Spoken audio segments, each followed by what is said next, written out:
chuak lel in suan nung tak lo boral mek chan dam turi an na lan ke ni min chan dam ta thâu lệ nung na changi pan nung na min thu tira roya ne na ka chang ta o hai na pa thu e ke suan ma na le an se dong le va patia min zo ma hãy na fa thu e thi na fa mi tlang chu avalu e mi swa kata fam chan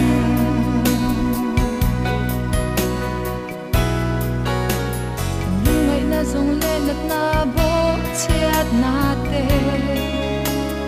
khoi lo na zong ne na pur ta kan dam na thlam wa na tura thunun na lo twari avok na wala te dam kan lo ni e thâu lệ nung na changa rồi môi á gặp mu na long takin long thu kat la na o mai na fa thu e ke suan ma na le an se dong le va patia min zo ma hãy na fa thu e thi na fa mi tlang chu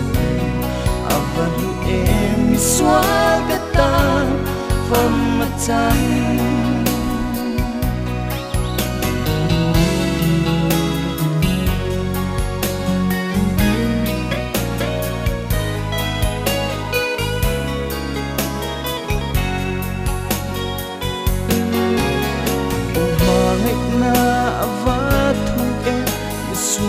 bora pangai na chu o koi na ava thu ke chatua na nun kan nei na chu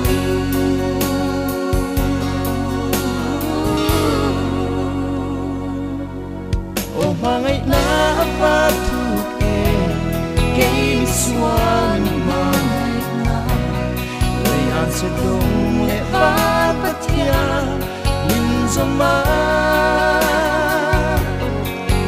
hoi na fa thu e thi na fa mi tlang chu avalu e mi swa kata fam chan mangai na fa thu e ke mi swa ma se dong le van patia min zo ma o koi na ava thu e ti na fa min kan chu avalu e mi swa kata fam chan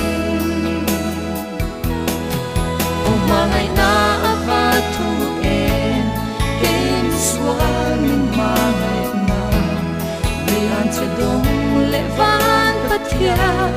min zo ma